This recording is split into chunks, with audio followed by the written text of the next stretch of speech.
Another day, another court story, and we are going to be talking about it right now. So let's get into it.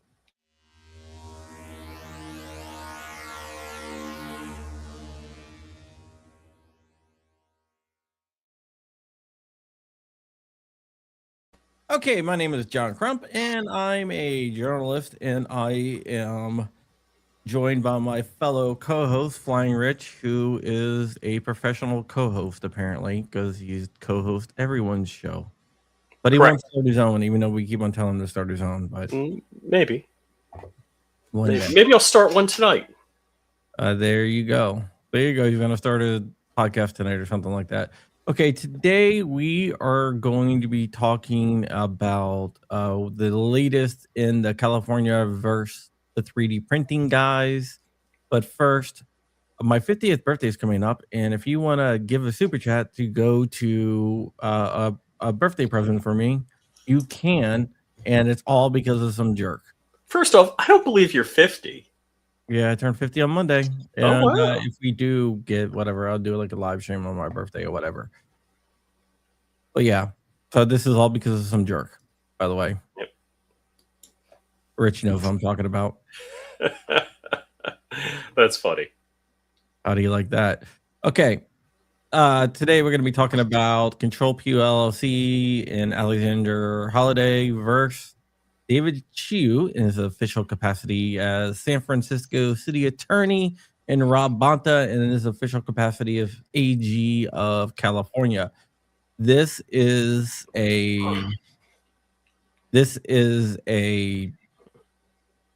response to the California lawsuit against these guys. Which can I stop you for a moment? Not yet.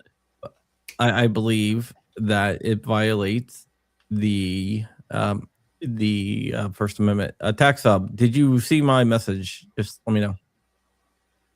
But yeah, so let's go ahead and we're gonna get right into it. I'm not gonna waste too much time. It is a short complaint. Stimbolia did something earlier on it, and I decided to wait a little bit because I didn't want to, because he did a really good breakdown of it. So there's one part in here that is quintessential Matt Larossier, and I'm wondering if you're gonna find it.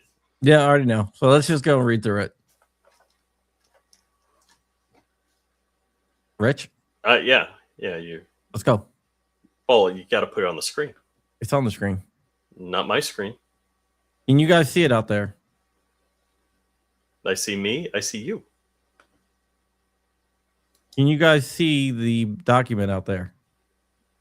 It's weird. I hover over it. It says remove. They can see it. Hold on. I'm going to refresh.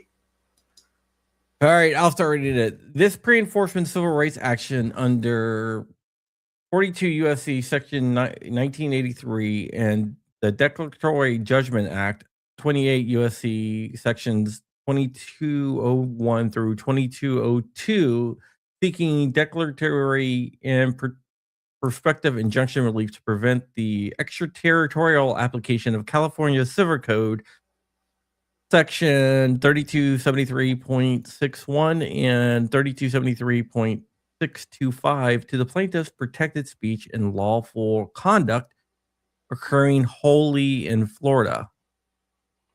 I'm in, so. Do you see it? Yeah. All right, go ahead. Plaintiffs are Florida residents who publish and link to written guides, photographs, and digital design files on the internet. Defendants, California's Attorney General and San Francisco City Attorney, have announced and initiated a civil enforcement campaign that expressly targets plaintiffs' Florida-based speech and threatens civil and criminal penalties based on California's effort to regulate and suppress speech occurring in Florida merely because it may have been accessible in California.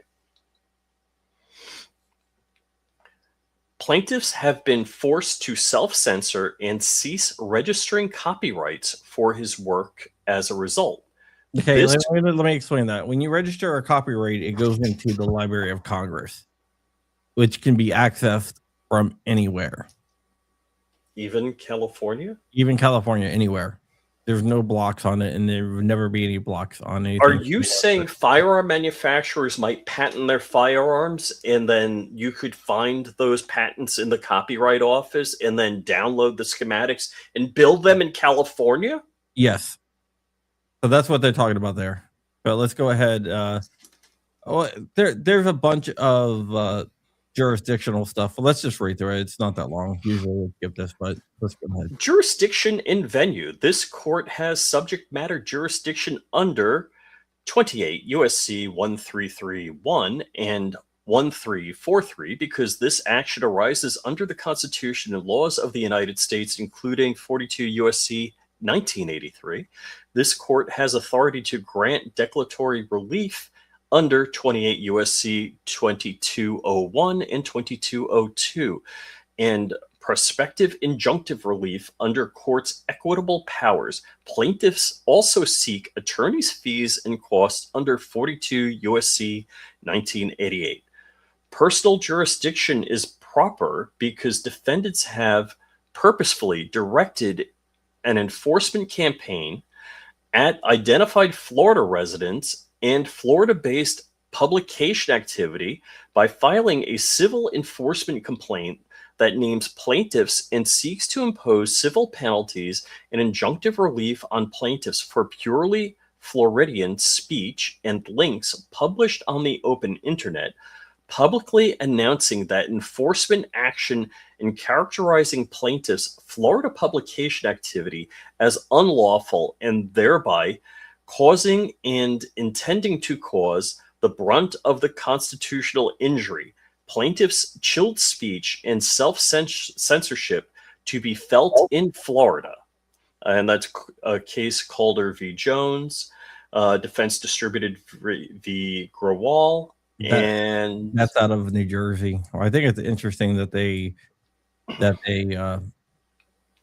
cited that case since I think today they're going against the they're not buddies. And well, I think there is a hearing today on suppression of evidence, or destruction of evidence in Florida for the Rocket Log chats and Galog versus Defense Distributed.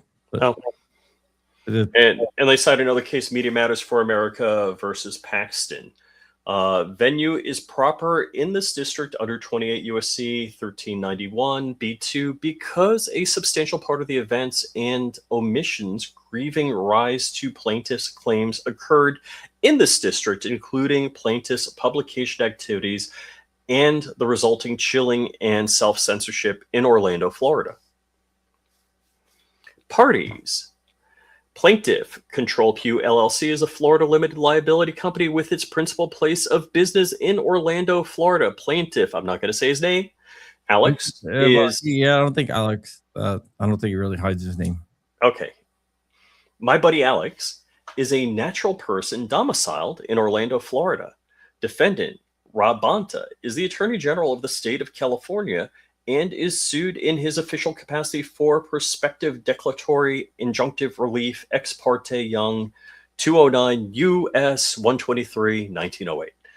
Defendant David Chiu is the city attorney for the city and county of San Francisco and is sued in his official capacity for prospective declaratory and injunctive relief. You know what San Francisco is known for? Rice-A-Roni? People crapping on the streets. Keep on going. I was going to say 4 other things, but that's the most G-rated one that came to mind. Factual allegations. Plaintiffs operate and maintain a Florida-based website, CTRLPEW.com, through which they link to written guides, photographs, and digital design files, including 3D models, that are expressive works and technical instructions. Plaintiffs' website primarily links to a third-party hosting platform, Odyssey, where some of those works are made available. Plaintiff speech is created in and posted from Florida and are not directed to any particular state. All right, that's really important there. I just want to get this off. My birthday's on Monday, not today, but just I'm doing this because I'm a jerk. Do I have to send you a super chat? Yeah, well, I'm about to send Terry something for her fundraising. Oh, So thanks. I just haven't got a chance to do it yet. That's But kind. this is interesting because it also highlights that the files aren't actually on CTRLPEW.com. They're on Odyssey, which is a third-party website. So they should have some protections anyway. But yeah. Yeah, there's a couple of problems with that. One, they're not making people in California print guns, And they're not advertising towards California either. and they're not sending the files to people in California. Yeah. Okay. Plaintiffs do not specifically target California users, do not direct advertising towards California, and do not maintain offices in California. Plaintiffs do not travel to California and have no intention of ever doing so. Plaintiff Holiday has not been to California since 2008 and specifically desires never to set foot there again. Yeah, I like that. Let's see. On February 6, 2026, defendants filed a civil enforcement action in the Superior Court of California, County San Francisco, captioned "The People of the State of California v. Catalog Foundation, Inc. et al. Seeking permanent injunction, civil penalties, and equitable relief under California Civil Code BS and California's unfair competition law. Plaintiffs Holiday and CTRLPEW LLC are named defendants in this action, attached as Exhibit 1. Defendants' California complaint expressly alleges that plaintiffs are unlawfully distributing and promoting downloadable digital code and instructions and seeks to suppress plaintiff speech by court order in monetary penalties up to, is that $7.8 million? Yeah, over $7.9 million. But I do want to point out something et al. Some people emailed me, but first, thank you, Anthony Mister, for the $2. I'm going to be doing this fundraiser through Monday. Then I'm going to buy myself something nice, and then donate probably the same amount of money to charity. But or just might do that totally. But the whole thing is a joke. It's a joke. But yeah, I appreciate anything. Yeah. So et al. A lot of people have been asking me, what the hell is et al? I see that everywhere. That just means that there's other people listed. It's like etc. What's up? Yeah. Other people. And in this case, it would be Ivan the Troll. It would be Fudbusters. It would be the 100 other anonymous people that they cited as well. Mm-hmm. So yeah, that's all that means. Defendant's California complaint alleges that plaintiff's conduct violates California Civil Code 3.2, I'm not going to say BS, which purports to prohibit a person from knowingly distributing computer code for use in 3D printing of a firearm precursor part, a firearm receiver, a firearm-related product, a prohibited firearm accessory. 21. Defendants' California complaint underscores the criminal law implications of defendants' threatened enforcement by citing California Penal Code provisions in its footnotes, including footnotes 3 and 16, citing Penal Code 29010 and 30515. Plaintiff Holiday fears that defendants' civil enforcement actions are designed to drag plaintiff into a foreign jurisdiction where he may be subject to arrest in California for his Florida conduct, which was entirely lawful in Florida. I mean, and that is a concern, and that's a legit concern. Let Hugo Chavez know about this also. Defendants amplified these accusations through public press release announcing the lawsuit and describing the plaintiff's Florida-based publication as unlawful. These statements and citations reinforce plaintiffs' reasonable fear that defendants will use California coercive process to punish or suppress plaintiffs' Floridian speech. Which is exactly what they're doing. Defendants announced the enforcement action publicly through an Attorney General press release dated February 6, 2026, describing the lawsuit as a landmark effort and asserting that the plaintiff's publications are unlawful. Defendants' filing and public statements have forced plaintiffs to self-censor. In particular, Holiday has refrained from publishing additional works and has paused planned publication activity on and through plaintiff's website for fear that California will seek civil and criminal penalties or injunctive relief based on Florida origin speech that is accessible in California. Plaintiff has registered many of the guides, photographs, models, and instructional materials he owns with the United States Copyright Office. Which means they're in the Library of Congress, which means they're available in California. So California would have to sue the Library of Congress also, because people could access them through the Library of Congress. Plaintiff fears that because the deposit copies of such works could be obtained by a California resident from the Library of Congress or from the Copyright Office itself, plaintiff will be unable to register any additional copyrights with the United States Copyright Office. As a result, plaintiff has been forced to cease registering his works with the United States Copyright Office. Because plaintiff fears he is unable to register his work, plaintiff loses out on his effective registration dates in the relevant works with each passing day. Because plaintiff would lose the benefit of registration, plaintiff has been forced to elect not to publish additional works. Because plaintiff fears he is unable to register his works, plaintiff is unable to enforce the copyrights relevant to his works. This is another thing. The number 32 is something that is also very interesting. Plaintiff is unable to enforce the copyrights, which he currently has registered, as doing so would involve filing exhibits which would be available through PACER to Californians, and thus subject the plaintiff to further harm from defendants. Yeah, so anyone who has a PACER account would be able to download it, or someone access it with the Court Listener plugin on their computer. It would automatically get uploaded to Court Listener, and then people would be able to access it through Court Listener too, which technically would violate California law because California is trying to make speech illegal. This 32 is what I consider the most Matt LaRossiere of this statement. It's like, I could attach it, but then I'd be illegal. Yeah, so keep on going. 33. Plaintiff wishes to attach examples of some of his works as exhibits to this complaint, but cannot, as they would subject him to further harm from defendants. No, I mean, maybe they can do it like say, hey, well, we want it sealed. I don't know.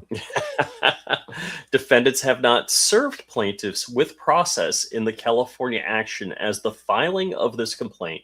Nevertheless, the California complaint, the press release, and the defendant's stated enforcement posture create a credible and immediate threat of enforcement sufficient to chill plaintiff's speech as established in Article 3 case or controversy, Susan B. Anthony v.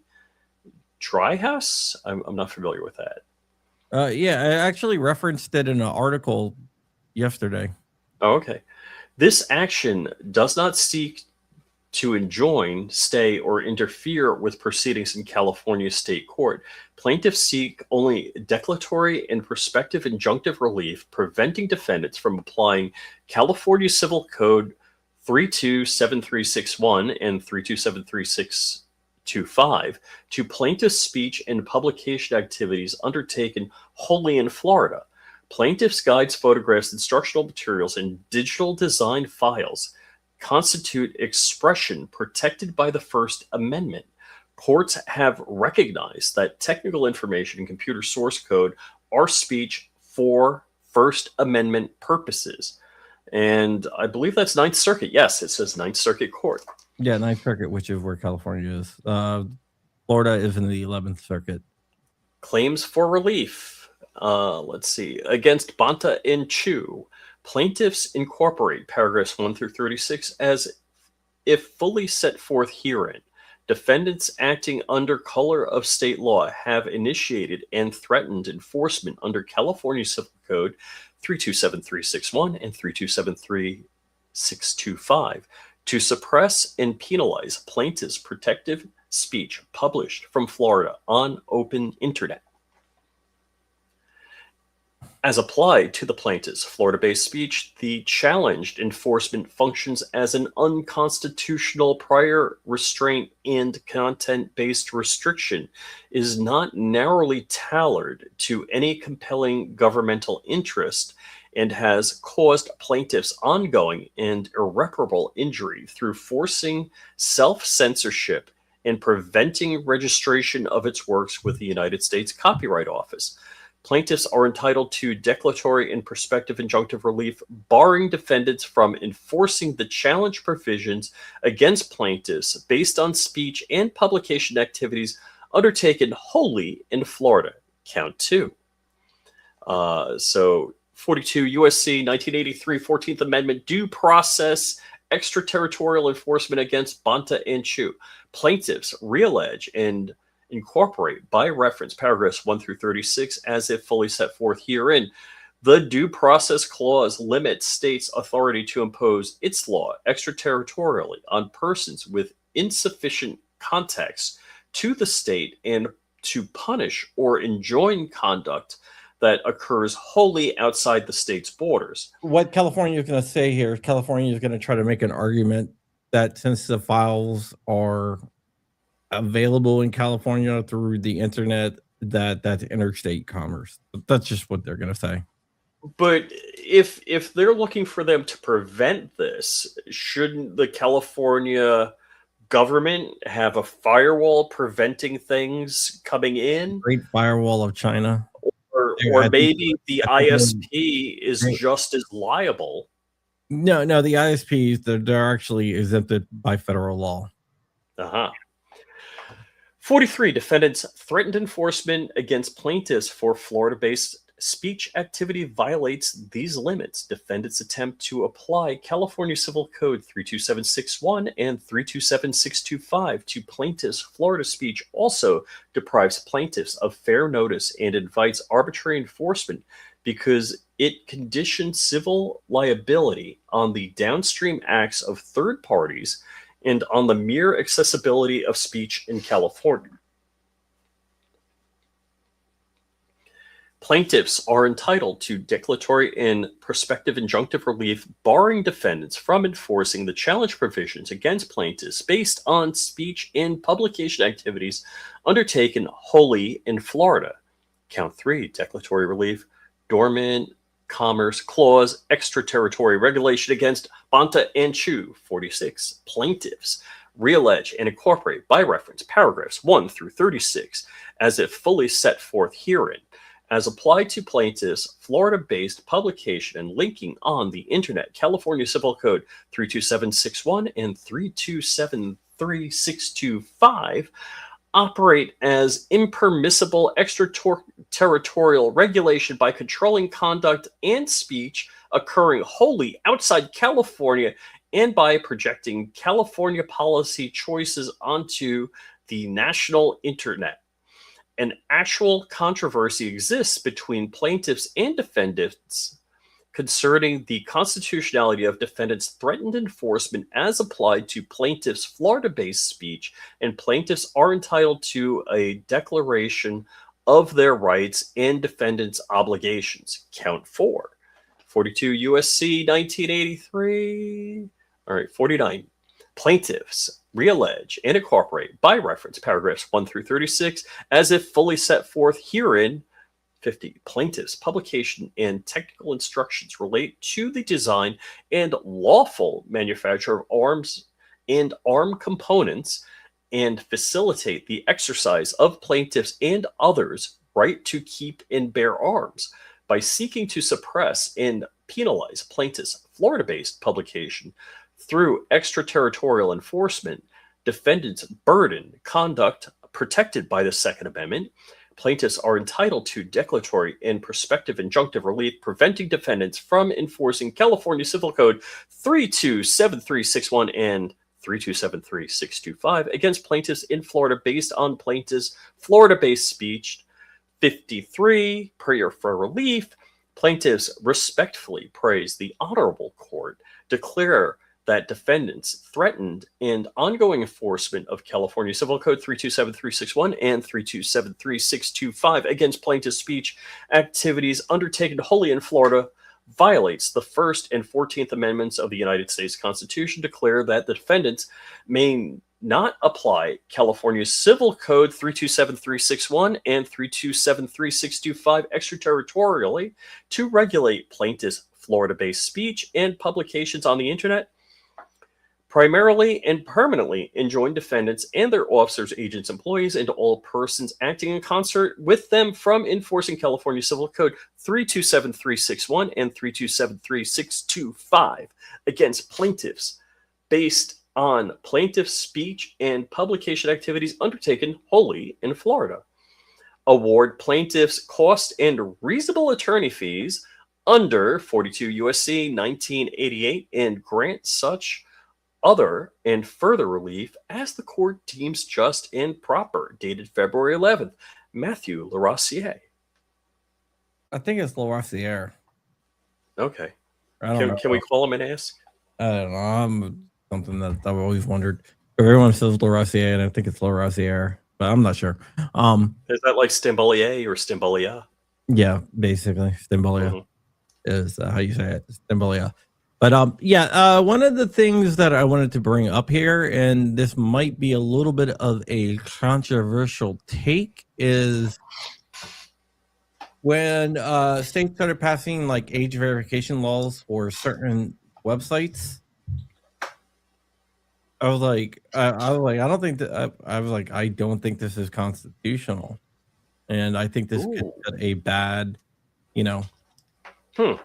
this could be bad because it could be applied to other stuff, and a lot of people are like, oh, why are you just trying to defend that type of website? I'm like, because it's it is what it is. It's a violation of the First Amendment, and even if I'm not into that type of content,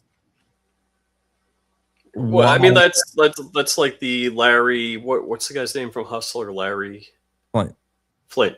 Thank you.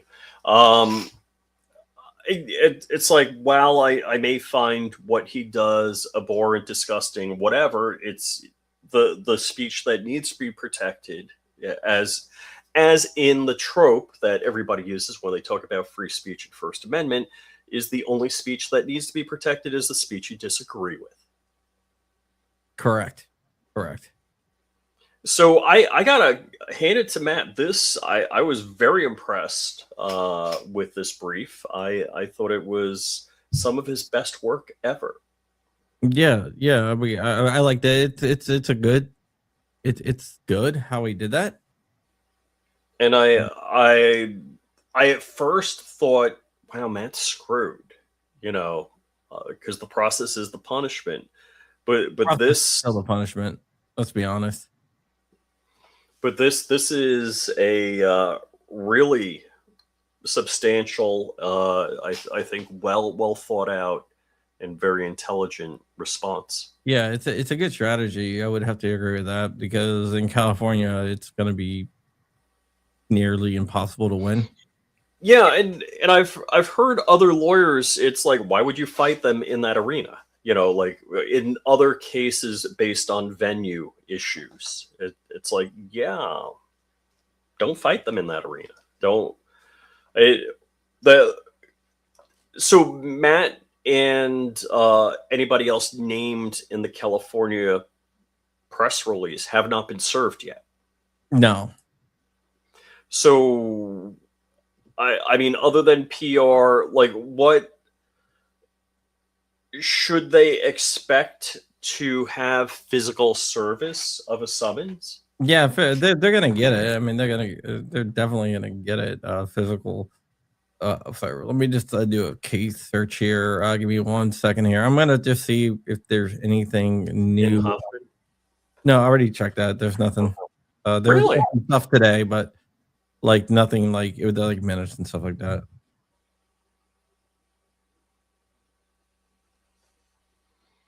So, what I'm gonna do is I'm going to see if there's if they've added anything to the docket or anything like that for this case. Meaning California, or Yeah. Hmm. Yeah. So just bear with me here. Because I gotta say, I know Matt was pretty upset because both it named him CTRLPEW, Ivan the Troll. So these people were looking at a substantial financial hit if California was successful, and there's no reason to think that California wouldn't rubber stamp this because it's their attorney general and their county attorneys making these complaints. So some areas, I hate to say it, I would, if I was a judge, I would be legally bound to follow the law regardless of what my opinion was on it. And Yeah, I mean, even if I that's disagreed with it, I'd be like, that's the law. Second Amendment's the law. The 14th Amendment applies all of these laws to the states. You have the right to keep and bear arms, which includes building firearms. There's a number of things, even the speech issues. So this is a First, Second, and 14th Amendment issue. The idea that if displaying a 50 BMG is illegal in California, because actually 50 BMGs are illegal in California, and somebody from California watches this video, can they send me a summons? I mean, well, the UK wanted to extradite people, right? Oh yeah. They were saying, like, if we don't like your social media speech, if you have hate speech on social media, they'll come after you. We're going to it was ridiculous, but whatever. Yeah, and I gotta say, I could not be an activist judge. I absolutely could not. I love that people like Crump, Dark, and myself are considered radicals because we believe in the Constitution as it was written. It's amazing how that is, right? You're a radical if you deny these things and actively work against them. That's the definition of what a radical is. Yeah, it's amazing how that works, right? And I love to say I am liberal with my application of the Second Amendment. Yeah, it's amazing how they try to do shit like that. Indeed. But yeah, I don't see anything right now.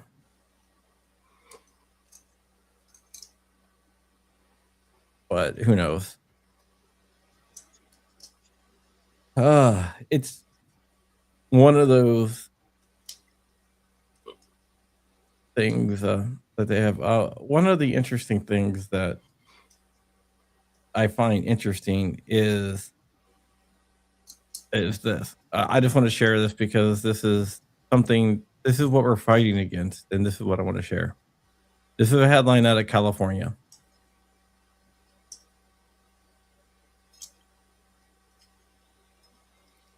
California sues over ghost gun manufacturer. I see no ghost guns there. And they're not ghost gun manufacturers either. You see what I'm saying? You mean those serialized firearms? No, they don't sell ghost guns. The article made it sound like they were selling ghost guns. Right. So it's definitely interesting how they try to frame it. It's just wrong. It really is wrong, but who knows? We're gonna have to see exactly what happened in this case, but I like the fact that they're fighting back. I think it's good. And I think they have a compelling argument that the court should favor them. especially a Florida court. Yeah, But I think it's perfect that they said, "Hey, you know, we're not in California. We have no intention of going to California." But this is another thing. I'm just surprised that this case has not gotten wider appeal for the First Amendment aspects of it. That I would think, you know, the New York Times would have issue with this case. Yeah, it's going to be interesting to see, but you know, I don't know. It's like they are fighting against free speech in California. They don't want free speech. They want to control people. They want to control everything that people do. And they're for free speech as long as the free speech that you're speaking is what they agree with. They agree with. Mm-hmm. Now, if you don't, then they don't agree with you. But yeah, we're gonna get out of here though. We got a show coming up at about an hour. We're gonna be doing a case wrap up because there's been some other interesting developments in places like the Fourth Circuit and some other cases. Though we'll go ahead and talk about those tonight. Just a lot is going on right now. Yep. And we're out of here. Thank you guys. Bye bye.